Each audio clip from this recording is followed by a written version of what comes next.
అందరికీ నమస్కారం. BCY party వ్యవస్థాపక దినోత్సవ వేడుకలు ఒంగోలు నగరంలో ఘనంగా నిర్వహించారు. ఈ సందర్భంగా బీసీవై పార్టీ జెండాను ఆవిష్కరించడం జరిగింది.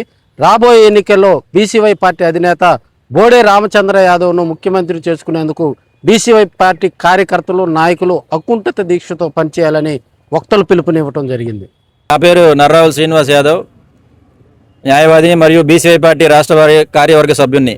ఈరోజు భారత చైతన్య యువజన పార్టీ సక్సెస్ఫుల్గా 3 సంవత్సరాలు ముగించుకొని 4వ సంవత్సరంలో అడుగు పెడుతున్న సందర్భంగా జిల్లా అధ్యక్షులు చెల్లా హరి గారి ఆధ్వర్యంలో కలెక్టర్ ఆఫీస్ దగ్గరలో బీసీవై పార్టీ జెండాను ఆవిష్కరించడం జరిగింది.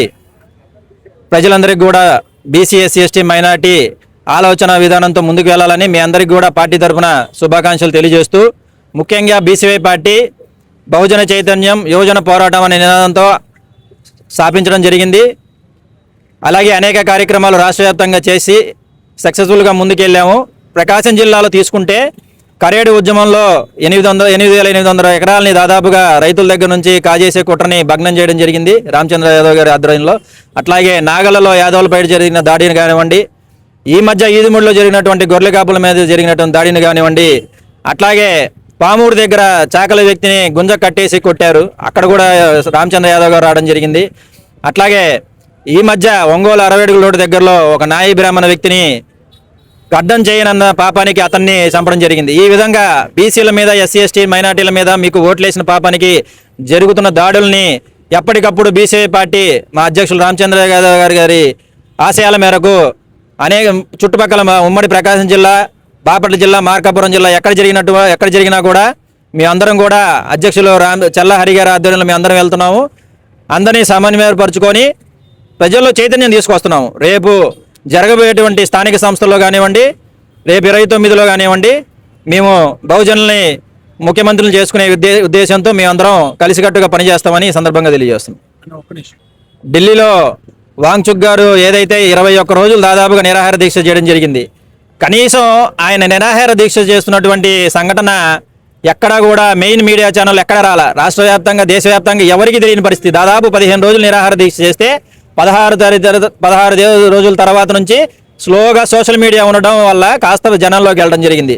సామాన్య వ్యక్తికి ఈ రోజుకి తెలియదు ఆయన ఎందుకు నిరాహార దీక్ష చేశాడు. ఇది పరిస్థితి. ఆయన నీట్ పేపర్ లీకేజీకి సంబంధించి అనేక మంది విద్యార్థులు అన్యాయం అయిపోయారు, ఆత్మహత్యలకు పాల్పడ్డారు. ఎవరైతే విద్యాశాఖ మంత్రి ఉన్నాడో బీజేపీకి చెందిన వ్యక్తిని సస్పెండ్ చేయమని డిమాండ్ చేయడం జరిగింది. ఎక్కడా కూడా మోడీ ప్రభుత్వం ఎక్కడా స్పందించలేదు. వాళ్ళకి కూడా మేము మద్దతు తెలియజేయడం జరిగింది. ధన్యవాదాలు. పేరు మిరియం శ్రీనివాసులు. ఈ రోజున 2 సంవత్సరాలు పూర్తి చేసుకొని భారత చైతన్య యువజన పార్టీ నూతన ఉత్తేజంతో రానున్న 2029 ఎన్నికల్లో ఒక పెను మార్పును తీసుకురావడానికి ఓ ప్రయత్నం చేస్తుంది. దానిలో భాగంగానే ఈ రోజున ఇక్కడ జెండా ఆవిష్కరణ కార్యక్రమం నిర్వహించడం జరిగింది. ఈరోజు ఈ రాష్ట్రంలో స్వాతంత్రం వచ్చిన నాటి నుంచి 2 కులాలు, ఆ కులం కాస్త ఈ కులం కొన్ని రోజులు మార్చి పరిపాలన చేస్తున్న సందర్భంగా దీనికి విరుగుడుగా భారత చైతన్య యువజన పార్టీ 2029లో రాజ్యాధికారానికి వచ్చి బహుజనులకు చేతుల్లో రాజ్యాధికారం వచ్చేదాని కోసంగా రామచంద్ర యాదవ్ గారు ప్రయత్నం చేస్తున్నారు. ఆ ప్రయత్నంలో 2029లో దిగ్విజయంగా ముందుకు పోతామని మద్రాస్ తరహాలో ఆంధ్ర రాష్ట్రంలో ఈసారి ఫలితాలు ఉంటాయని తెలియజేస్తున్నాం.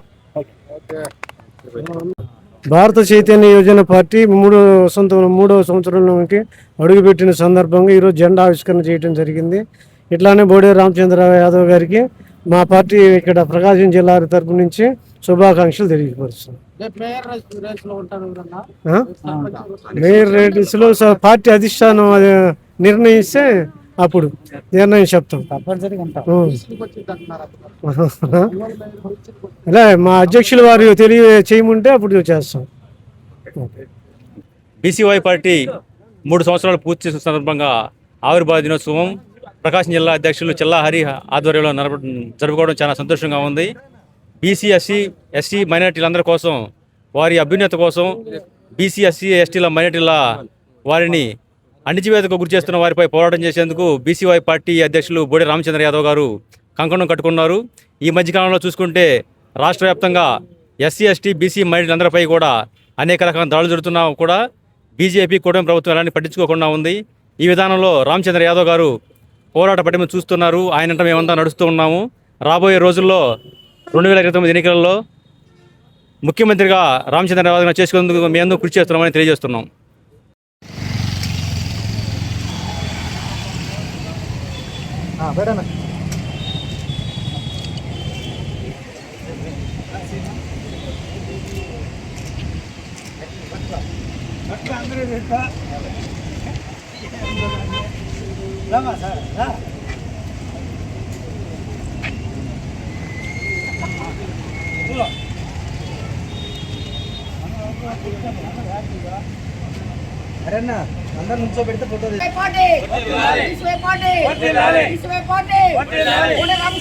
నాయకత్వం